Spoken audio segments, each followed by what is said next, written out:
이 새벽 우리에게 주시는 하나님의 말씀은 구약 성경 욥기 15장 1절에서 16절까지의 말씀입니다. 제가 보는 성경으로 구약 775쪽입니다. 욥기 15장 1절에서 16절까지의 말씀입니다. 하나님의 말씀을 봉독하겠습니다. 대만 사람 엘리바스가 대답하여 이르되 지혜로운 자가 어찌 헛된 지식으로 대답하겠느냐? 어찌 동풍을 그의 복부에 채우겠느냐? 어찌 도움이 되지 아니하는 이야기, 무익한 말로 변론하겠느냐? 참으로 내가 하나님 경외하는 일을 그만두어 하나님 앞에 묵도하기를 그치게 하는구나. 내 죄악이 내 입을 가르치나니 내가 간사한 자의 혀를 좋아하는구나. 너를 정죄한 것은 내가 아니요 내 입이라. 내 입술이 내게 불리하게 증언하느니라. 내가 제일 먼저 난 사람이냐? 산들이 있기 전에 내가 출생하였느냐? 하나님의 오묘하심을 내가 들었느냐? 지혜를 홀로 가졌느냐? 내가 아는 것을 우리가 알지 못하는 것이 무엇이냐? 내가 깨달은 것을 우리가 소유하지 못한 것이 무엇이냐? 우리 중에는 머리가 흰 사람도 있고 연로한 사람도 있고 내 아버지보다 나이가 많은 사람도 있느니라. 하나님의 위로와 은밀하게 하시는 말씀이 내게 작은 것이냐? 어찌하여 내 마음에 불만스러워하며 내 눈을 번뜩거리며 내 영이 하나님께 분노를 터뜨리며 내 입을 놀리느냐? 사람이 어찌 깨끗하겠느냐? 여인에게서 난 자가 어찌 의롭겠느냐? 하나님은 거룩한 자들을 믿지 아니하시나니 하늘이라도 그가 보시기에 부정하거든. 하물며 악을 저지르기를 물 마심같이 하는 가증하고 부패한 사람을 용납하시겠느냐? 아멘. 오늘 본문을 중심으로 논쟁을 피하라 라는 제목으로 함께 말씀을 나누겠습니다. 하나님을 향한 욥의 항변 후에 대만 사람 엘리바스가 두 번째 논쟁을 시작합니다. 엘리바스는 처음에는 부드러운 말로 고난당한 욥에게 위로하며 말했습니다. 그런데 욥이 자신과 두 친구의 말을 반박할 뿐만이 아니라 하나님까지 거칠게 항변하는 모습을 보고 엘리바스는 강하고 격한 말로 욥을 비판하기 시작합니다. 오늘 본문 1절에서 3절입니다. 대만 사람 엘리바스가 대답하여 이르되 지혜로운 자가 어찌 헛된 지식으로 대답하겠느냐? 어찌 동풍을 그의 복부에 채우겠느냐? 어찌 도움이 되지 아니하는 이야기, 무익한 말로 변론하겠느냐? 아멘. 엘리바스는 욥의 말이 헛된 지식이고 전혀 도움이 되지 않는 무익한 말이라고 비난합니다. 특별히 2절 후반절에 욥의 말이 동풍을 복부에 채우는 것과 같이 아무 의미가 없는 말이라고 이야기합니다. 동쪽에서 불어오는 바람은 뜨겁고 강하고 거칩니다. 그래서 뜨겁고 강하고 거친 바람이 배에 들어와 가득 찼다는 말은 감정 조절이 잘 되지 않는다는 것입니다. 엘리바스는 욥이 정말 지혜자라면 감정 조절을 하면서 바른 분별력을 가지고 이야기해야 하는데 그렇지 못하다는 것입니다. 그러하기에 욥의 모든 말은 무익하다라고 주장하는 것입니다. 그러면서 엘리바스는 내가 욥을 정죄하는 것이 아니라 욥의 입이 스스로를 정죄하는 것이라고 말합니다. 오늘 본문 6절에서 8절입니다. 너를 정죄한 것은 내가 아니요 내 입이라. 내 입술이 내게 불리하게 증언하느니라. 내가 제일 먼저 난 사람이냐? 산들이 있기 전에 내가 출생하였느냐?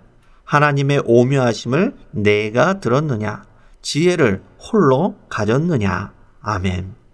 엘리바스는 욥에게 산들이 있기 전에 먼저 난 사람이 너냐라고 묻습니다. 여기서 먼저 난 사람은 창세기 1장에 나오는 최초의 사람 아담을 가리키는 것이 아니라 창조의 지혜를 가진 특별한 능력을 가진 존재를 가리키는 것입니다. 잠언 8장 22절과 23절의 말씀입니다. 여호와께서 그 조화의 시작 곧 태초에 일하시기 전에 나를 가지셨으며 만세 전부터 태초부터 땅이 생기기 전부터 내가 세움을 받았나니. 아멘. 여기서 나는 지혜를 말합니다. 욥이 태초부터 있었던 이런 지혜를 가진 최초의 사람이라면 하나님의 천상회의에 참석해서 오묘한 지혜를 듣고 특별한 능력을 가졌을 것이라고 말합니다. 즉 하나님과 동등한 위치에 있는 사람이라는 것이죠. 그러나 욥은 제일 먼저 난 지혜를 가진 사람이 아닙니다. 즉 엘리바스가 이런 질문을 한 의도는 내가 최초의 지혜를 가진 사람이 아니라면 입을 다물고 조용히 있으라 라는 것입니다. 그리고 엘리바스는 이제는 연륜으로 욥을 책망합니다.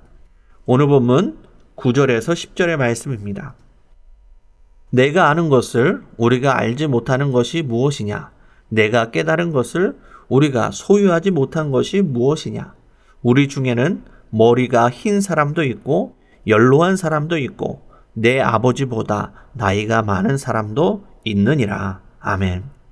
엘리바스는 자신들 중에는 욥의 아버지보다도 나이가 많은 사람도 있고 머리가 흰 사람도 있다고 말합니다.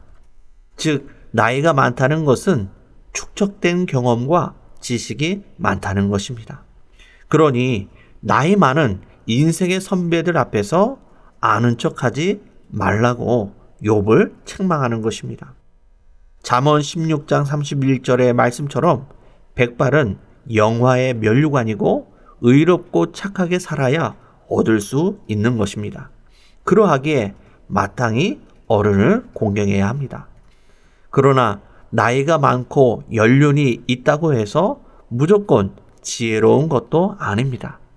젊다고 해서 또한 모두 미숙한 것도 아닙니다. 특히 이 영적인 지식에 있어서는 나이와 상관이 없는 경우가 많이 있습니다.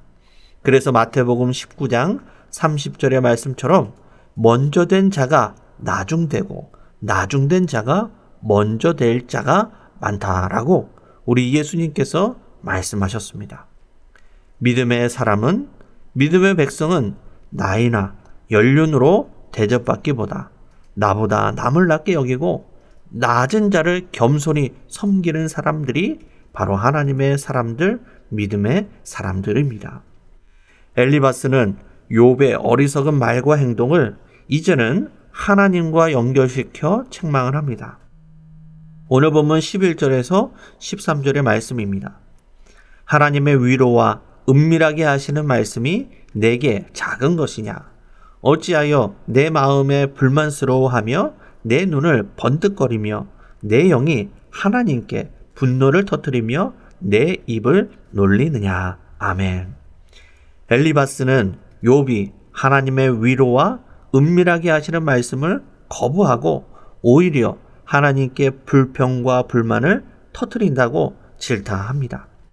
엘리바스는 하나님의 대변자가 된 것처럼 하나님 편에서 욥에게 큰 호통을 치는 것이죠.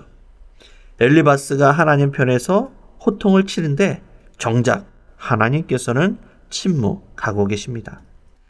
물론 욥이 하나님께 탄식을 하며 불만을 토로한 것은 사실입니다. 그러나 그것은 고난당한 자의 울부짖음이고 자신에게 관심을 가져달라는 간절한 요청인 것이죠. 엘리바스는 자기가 생각하는 신앙인의 모습과 다르다는 이유로 감정과 연륜을 들어 또 하나님의 대리자인 것처럼 욥과 논쟁을 벌입니다.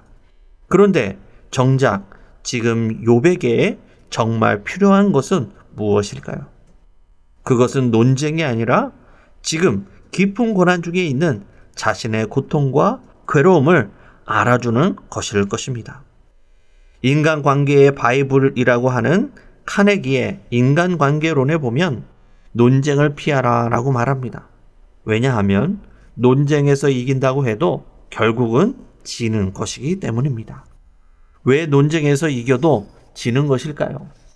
아무리 바른 근거와 논리와 설득력으로 논쟁에서 이겼다 하더라도 상대방의 자존심을 이미 구겨버리고 열등감을 느끼게 했기 때문입니다.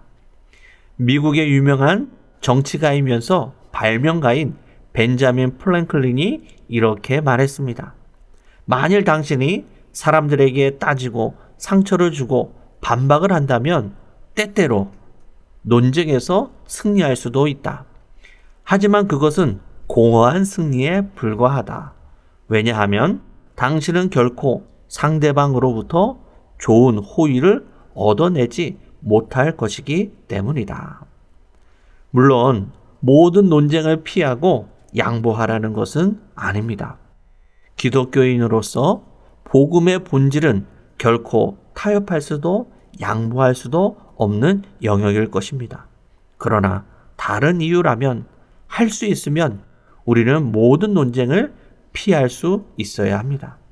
왜냐하면 논쟁으로는 사람을 변화시킬 수도 없고 위로할 수도 구원할 수도 없기 때문입니다.